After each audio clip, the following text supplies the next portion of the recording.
Hello friends, मैं श्रीधरनाथ तिवारी आप लोगों के सामने लेकर आया हूँ साइकोलॉजी विषय का 6वां पाठ। आज हम लोग अध्ययन करेंगे शैशवावस्था, बाल्यावस्था और किशोरावस्था में मानसिक विकास के विषय में। बालकों के लिए हम लोग देखते हैं कि उनका विकास कैसे होता है। बालक प्रतिदिन, प्रति मास, प्रति वर्ष कुछ न कुछ उसमें वृद्धि होती है। उसके शारीरिक अंगों में, उसकी मानसिकता में कुछ न कुछ बदलाव होता है।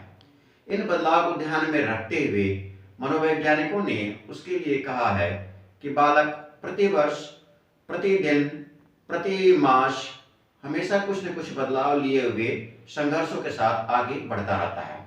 इसके लिए स्वयं लॉक ने कहा है, अपनी एक ग्रंथ, एक पुस्तक लिखी है उन्होंने, मानवीय बुद्धि का विकास, उसमें उन्होंने कहा है कि मुझे कोई भी बालक दे दो, मैं उसे डॉक्टर, इंजीनियर, वकील, आईएएस अफसर या चोर बना सकता हूँ। क्योंकि बालक की प्रवृत्ति हमेशा अस्त व्यस्त और उथल पुथल रहती है।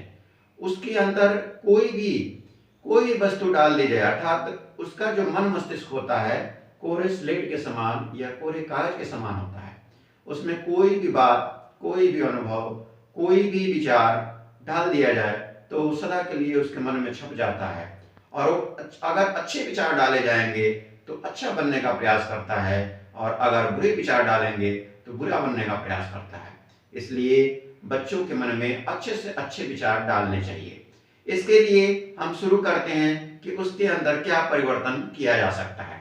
देखते हैं, सर्वप्रथम हम देखेंगे कि शैशवावस्था, बाल्यावस्था व किशोरावस्था में मानसिक विकास कैसे होता है।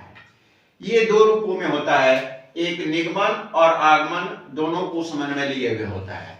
निगमन का मतलब होता है नियम से उदाहरण की ओर, और आगमन से तात्पर्य है उदाहरण से नियम की ओर। अब देखते हैं कि शैशवावस्था से लेकर किशोरावस्था तक बालकों में क्या क्या परिवर्तन होते हैं और कौन कौन से ज्ञान का विकास होता है। सबसे पहले उसके अंदर आता है संवेदना।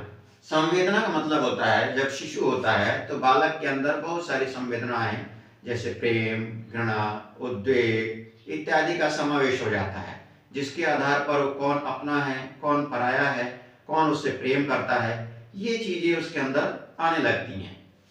उसके बाद आता है प्रत्यक्षीकरण। प्रत्यक्षीकरण में बालक या शिशु जिस वस्तु को देखता है और जिसके साथ वो तादात्म्य करने की कोशिश करता है, वो समझ जाता है कि ये वस्तु ये है, प्रत्यक्ष उसको अनुभव होता है। उसके बाद है प्रत्यय निर्माण। प्रत्यय निर्माण का मतलब होता है किसी वस्तु को देख करके उसके मन में ये प्रत्यय बन जाता है कि ये वस्तु है। जब कभी वैसी वस्तु फिर उसके सामने लाई जाती है तो उसके मन में यही विचार आता है कि यही वस्तु है जो हमने पहले कभी देखा था। इसके बाद आता है अवलोकन। जो शिशु या बालक होता है वो कभी भी अवलोकन करके ही सीखता है। एक वस्तु का जो परीक्षण करता है, निरीक्षण करता है, अवलोकन करता है, तब उसके समझ में आता है कि ये कौन सी वस्तु है। फिर उसके बाद आता है ध्यान। बालक कभी भी कोई भी कार्य करता है ध्यान पूर्वक करता है और ध्यान लगाता है। ध्यान करने से उसके मन मस्तिष्क में विकास होता है। फिर उसके बाद आता है स्मृति। बालक कोई भी चीज सुनता है, पढ़ता है या समझता है या कोई कहानी सुनता है तो उसको, उस कहानी को याद करने की कोशिश करता है। ये उसकी स्मृति कहलाती है। वो दिन दिन समय के अनुसार उसके अंदर बढ़ता जाता है। फिर उसके बाद आती है कल्पना। कल्पना का मतलब होता है वो सोचने, विचारने और कल्पना शक्ति में खो जाता है। ये ज्यादातर किशोरावस्था के बच्चों में होता है। उनके अंदर कल्पना शक्ति इतनी तीव्र होती है कि वो दिन में ही स्वप्न देखने लगते हैं। वैज्ञानिकों ने कहा है कि वे दिवा स्वप्न के भांति सोचते हैं और ऊंची ऊंची कल्पनाएं करते हैं। लड़के अपने शरीर को बलिष्ठ बनाने का प्रयास करते हैं, बॉडी बिल्डिंग करने का प्रयास करते हैं, और लड़कियां अपने शरीर को सौंदर्य अर्थात सुंदर बनाने का प्रयास करती हैं, जिससे उनका प्रेम और अनुराग बढ़ सके। आगे की बात है, उसके बाद आता है चिंतन। बालकों में और किशोरों में धीरे धीरे चिंतन शक्ति का विकास होता है और चिंतन करते हुए अच्छे विचार और बुरे विचारों के बारे में वो चिंतन करते रहते हैं। फिर उसके बाद आता है तर्क। उनके अंदर जैसे जैसे बच्चे बढ़ते जाते हैं उनके अंदर तर्क करने की क्षमता का विकास हो जाता है कि कौन सी वस्तु क्या है और वे प्रश्न करने लगते हैं कि क्या है, कैसे है और क्यों है। कोई वस्तु है तो कौन सी वस्तु है, क्या है, क्यों है और कैसे है। जैसे ये पृथ्वी बनी, कैसे बनी, सूर्य चंद्रमा बना, कैसे बना, इन सब चीजों का आविष्कार हुआ, कैसे हुआ। इन सब चीजों में वो क्या कहते हैं, तर्क करने लगता है और जानने की इच्छा रखता है। आगे की बात आती है निर्णय। अब तर्क के साथ वो निर्णय में पहुंचता है कि क्या है। जैसे अगर पानी की बात करें तो पानी में लोग उसे पढ़ाते हैं कि H2O, हाइड्रोजन और ऑक्सीजन मिलकर के पानी बनता है। तो तर्क करता है कि वास्तव में ऐसा होता है क्या। फिर इस निर्णय पर पहुंचता है कि हाँ शायद ऐसा होता होगा। इसीलिए उसके अंदर निर्णय करने की भी क्षमता आ जाती है। फिर बुद्धि, जैसे जैसे उसके अंदर निर्णय करने की क्षमता, तर्क शक्ति की क्षमता आ जाती है, उसकी बुद्धि परिपक्व होती जाती है और उसकी बुद्धि का विकास होने लगता है। फिर उसके बाद आता है भाषा। जब वो अपने सहपाठियों के साथ जाता है, जिस परिवेश में पलता बढ़ता है, जिस विद्यालय में पढ़ता है, उस विद्यालय के वातावरण में वो घुल मिल जाता है और उस विद्यालय में, उस परिवेश में, उस वातावरण में जो भी भाषा सिखाई जाती है या बोली जाती है उसको अपना लेता है और उसमें ही अपना व्याख्या या अपना संप्रेषण करने लगता है। फिर उसके बाद आता है अधिगम। बालक जैसे जैसे बड़ा होता जाता है कुछ न कुछ वो सीखता रहता है और सीखते सीखते अपने व्यवहार में परिवर्तन करता है। ये परिवर्तन ही अधिगम कहलाता है। इसके बाद हम देखते हैं शैशवावस्था में मानसिक विकास। शैशवावस्था में मानसिक विकास कैसे होता है देखते हैं। शैशवावस्था में प्रथम वर्ष में शिशु छोटे छोटे शब्दों को बोलना सीख जाता है।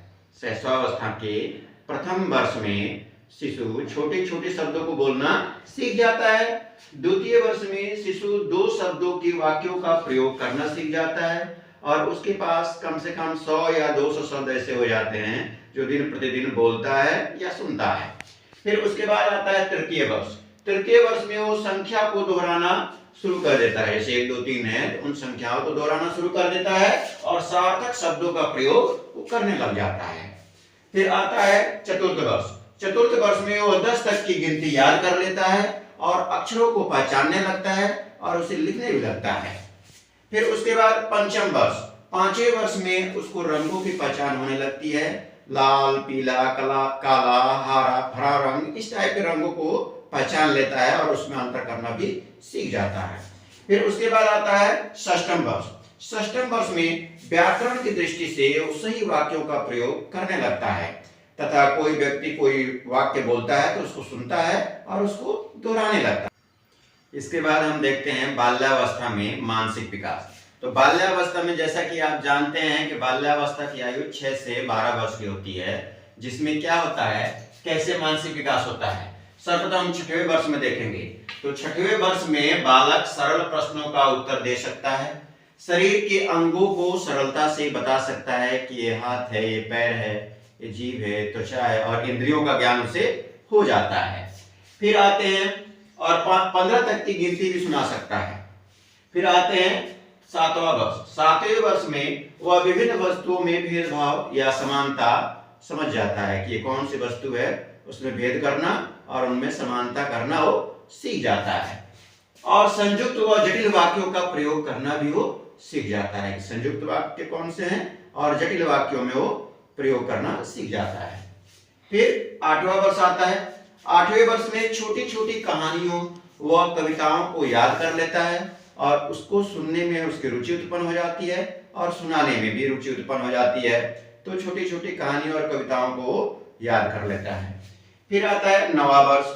9वां वर्ष में वो दिनांक, दिन, सप्ताह, वर्ष, माह इत्यादि के नाम को जान जाता है। कौन सा महीना चल रहा है, कौन सा दिन है, सप्ताह इत्यादि के नामों के बारे में वो जान जाता है। और गणित की जो आधारभूत संक्रियाएं होती है, जोड़, घटाव, गुणा, भाग इत्यादि को समझ विकसित कर लेता है। फिर आता है 10वां वर्ष। 10वें वर्ष में वो दैनिक कार्य स्वयं करना प्रारंभ कर देता है, जैसे कि स्वयं स्नान करना, स्वयं अपने कपड़े धोना, स्वयं अपना होमवर्क करना इत्यादि कार्य वो स्वयं ही करने लगता है। फिर उसके बाद आता है 11वां वर्ष। 11वें वर्ष में उसके अंदर तर्क, चिंतन, जिज्ञासा और तरह तरह के प्रश्न करने की क्षमता विकसित हो जाती है अपने से बड़ों से, अपने अभिभावकों से या अपने अध्यापक से तरह तरह के प्रश्न जिज्ञासा पूर्वक वह करने लगता है। फिर आता है 12वां वर्ष। 12वां वर्ष में वो समस्या के समाधान करने लगता है। विभिन्न प्रकार की उसके सामने छोटी छोटी समस्याएं आती हैं, अपने घर की समस्या या अपने विद्यालय की समस्या, अपने होमवर्क से संबंधित समस्या, उन समस्याओं का समाधान करना धीरे धीरे वो सीख लेता है। इसके बाद हम देखते हैं किशोरावस्था में मानसिक विकास कैसे होता है। जैसा कि आप जानते हैं, किशोरावस्था 12 से 18 वर्ष का समय होता है और इसमें कोई भी परिवर्तन होता है वो छलांगे मारकर होता है। ये समय बहुत ही जटिल और समस्या से परिपूर्ण होता है। इसमें बालक चिंतन करना, समस्याग्रस्त रहता है, उसका उपचार करने की जरूरत होती है। तो आइए देखते हैं इस समय क्या होता है। तो इस समय हम देखते हैं कि किशोरावस्था में मानसिक विकास कैसे होता है। चिंतन में औपचारिक संक्रिया। किशोरावस्था में बालक अपना चिंतन शक्ति बढ़ाता है और उसमें औपचारिक संक्रियाओं को करना शुरू कर देता है। फिर उसके बाद आता है एकाग्रचित्तता। किशोरावस्था में बालकों के अंदर एकाग्रचित्तता आ जाती है और वो एकाग्र होकर के कोई भी कार्य करने की कोशिश करता है। ज्यादातर वो क्या कहते हैं, रुचियों को लेता है अपने, या फिर कल्पना शक्ति में खो जाता है और कल्पना शक्ति में एकाग्रचित्त होकर किसी बारे में सोचता है कि वो क्या करना चाहता है। फिर उसके बाद आता है स्मृति का विस्तार। किशोरावस्था में बालकों के अंदर स्मृति का विस्तार हो जाता है। वो पढ़ी लिखी बातों को याद कर लेते हैं या कभी सुनी हुई बातों को भी याद करके बता देते हैं, क्योंकि किशोरावस्था सीखने का एक अनोखा काल कहा जा सकता है। उसके बाद आता है समस्या को तर्क द्वारा समाधान। इस समय जो भी समस्याएं आती हैं उसको तर्क द्वारा समाधान करने का प्रयास करता है कि ये समस्या है तो कैसे है, इसको कैसे दूर किया जाए और किस प्रकार दूर किया जाए। फिर उसके बाद आता है तथ्यों का सामान्यीकरण करना। वो विभिन्न तथ्य उसके सामने आते हैं और उनको सामान्य चीजों से, सामान्य जीवन से जोड़ता है, अर्थात वो तथ्यों का सामान्यीकरण करना सीख जाता है। फिर उसके बाद बात आती है नैतिक मूल्यों की समझ। किशोरावस्था आते आते किशोरों में नैतिक मूल्यों की समझ आ जाती है। क्या अच्छा है, क्या बुरा है, किसके प्रति हमें कार्य करना चाहिए, कौन से कार्य करने से हमें प्रशंसा मिलेगी, कौन से कार्य करने से हमें निंदा मिलेगी, इन सब बातों की समझ आ जाती है। लेकिन ये समय ऐसा उथल पुथल का होता है कि कभी कभी किशोरों के कदम भाग जाते हैं। इसी समय उन्हें यदि नियंत्रित कर लिया गया या वे नियंत्रण में आ गए तो उनका भविष्य आगे की ओर बन सकता है। फिर आगे आता है भाषा का विकास। भाषा के विकास में क्या होता है कि जिस भाषा, जिस माहौल में बच्चे पलते बढ़ते हैं या सीखते हैं, उस भाषा को अपना लेते हैं और उसका विकास हो जाता है। फिर उसके बाद आता है रुचियों का विकास। किशोरावस्था में विभिन्न रुचियां आ जाती हैं, जैसे किशोरों के अंदर अपने पर्सनालिटी को डेवलपमेंट करने की, किशोरियों के अंदर अपने आप को सुंदर दिखने की तरह तरह की रुचियां आ जाती हैं। तरह तरह के कार्यों में रुचि लेना वो शुरू कर देता है। फिर इस अवस्था में देखा जाए तो चिंतन जो होता है वो क्रमबद्ध होता है और किशोर तरह तरह के चिंतन में लगा रहता है कि उसे कौन सा कार्य करना चाहिए जिससे वो प्रसिद्धि मिले। कभी कभी उसके कदम भी डगमगा जाते हैं, लेकिन इस अवस्था में यदि वह रुक करके और सही दिशा में अग्रसर होता है तो उसका विकास हो जाता है। तो दोस्तों, आज आपने देखा शैशवावस्था, बाल्यावस्था और किशोरावस्था में मानसिक विकास कैसे होता है। अगले समय अगले टॉपिक के साथ हम अगले विषय में यही साइकोलॉजी का 7वां अध्याय लेकर के प्रस्तुत होंगे आपके सामने। यदि मेरा वीडियो आपको अच्छा लगा हो तो कृपया इसको लाइक, शेयर और सब्सक्राइब जरूर कर दें। धन्यवाद।